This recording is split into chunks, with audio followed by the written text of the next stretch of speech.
আসসালামু আলাইকুম। তো ভিউয়ার্স, আমরা বরাবরের মতো আজকে অন্যরকম ভিডিও নিয়ে আসলাম। তো আমাদের এই যে ফলসাদে কাজ শেষ মাশাআল্লাহ।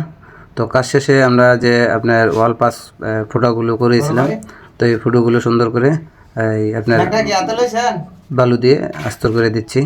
তো আসলে কাজ শেষে আমাদের এটাই আসলে কাজ করা উচিত এবং বেস্ট। আর এই যে দেখেন, এই চাবিটা পুরোটা ফলসাদের মুখে আনছি। তো হাউজিং ওয়ারিংয়ের লাইনের যে চাবি যদি কল ভেঙে যায়, ওই চাবিটা ওই জায়গায়।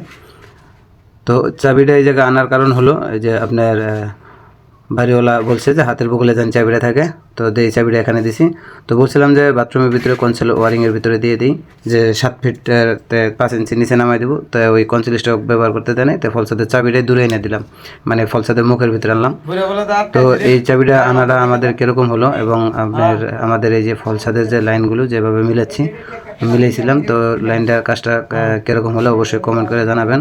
তো আমাদের এই যে বড় ভাই যে বড় ভাই আসতেছে, আমি জিজ্ঞেস করছিলাম কিছু, তো উত্তর দেওয়ার কারণে সে এইভাবে আর কি উত্তর না দিয়ে সে আসতেছে।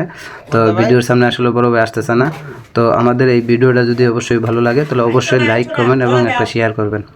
তো আমি আপনাদের কাছে বিদায় নিচ্ছি। আসসালামু আলাইকুম।